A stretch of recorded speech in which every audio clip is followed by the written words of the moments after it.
Hello, and welcome to another episode of On Purpose, where I interview intriguing leaders about their purpose and its impact. Today, I am excited to welcome Rich Lesser, the CEO of BCG. Welcome, Rich. It's a pleasure to be here, Kristin. So Rich and I go way back, I think to 1999 when you recruited me to BCG, and I've been so grateful for your friendship ever since. So Rich, as you know, the name of this series is called On Purpose. And I think the idea of purpose as an organizing principle for organizations and companies has certainly evolved over the years. I would love your perspective on that. It's interesting because when I look back to when I became CEO, I didn't realize, I thought of myself as a purpose-driven individual, but I never thought of purpose as something that you could sort of communicate and rally in an organization around. And we kind of discovered it in the course of working with some of our clients on very large transformation efforts. There was this little firm that was also involved called Bright House that considered itself the first purpose-driven consulting firm, which I wouldn't have even known what that meant. But what we realized is that when you're making big change happen, it's not just about appealing to people's intellectuals. So they need to know why they're doing it. What's the meaning? What are we trying to achieve, or what are we trying to become? And we realized it was enormously empowering to organizations. So we talked to Bright House, they're very small, and we said together we could do great things. But in joining them, it really changed BCG's entire perspective. It's how a small seed, can really affect an organization. And we've just seen over and over again that people want meaning in what they do. That's true for employees, that's true for customers and who they choose to do business with. And increasingly, it's critical for businesses to be able to define their role in society, not just with respect to their shareholders, but with respect to the broader contributions that they make. Technology and digital and data has been one thing that you've really championed at BCG, and certainly with clients, and certainly such as Zoetis as well. Talk to me a little bit about where you see that evolution in tech and digital across industries. What are we doing well? What could we be doing better?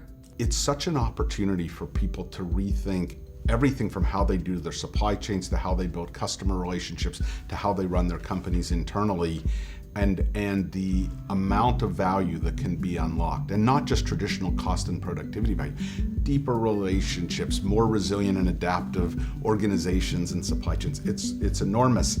The thing that I think that's been the most interesting to me is many companies start that journey by thinking this is a technology problem. I need great algorithms. I need great digital and data platforms. I feel like even in this pandemic, I'm personally learning new digital skills. We all need to learn new digital skills. We need to build more agile organizations in terms of how we connect with each other. We need to be faster learning organizations, and those are all very human elements. It's not just a technology element. And I think that is where a lot of companies end up putting much more effort than they expected when they started and they thought it was all about the technology. The other thing that I know you put a lot of your personal time and energy into is climate change. And I think as we entered the pandemic, there was a lot of debates on, was that going to become less important as people focused in new areas? And I think, some people knew it would stay important, but I actually think it's actually grown in its importance. So talk to me a little bit about your views on the importance of this issue, where it's going, and where you see those opportunities. Most of us, when we think about taking on climate, we think about what happens in our own walls. How do we move to renewable energy? How do we make our own manufacturing operations more efficient?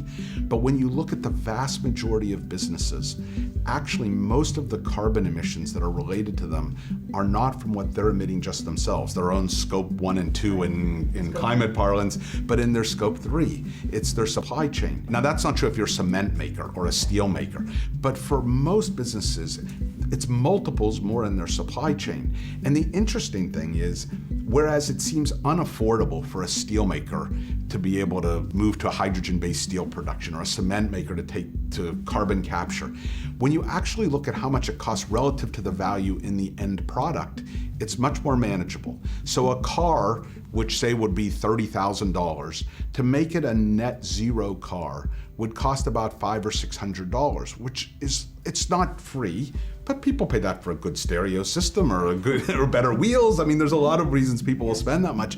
And it's not because the steel isn't much more expensive and the battery isn't more expensive. It's because all those components that are very carbon intensive are just a tiny portion of the cost of the overall price that a consumer pays. for me personally, it's the topic I've championed the most because it requires businesses to work together and look beyond their own operations, and it requires government to be a good partner to business to make it easier to do this. And that collaboration is going to be so important in the years ahead.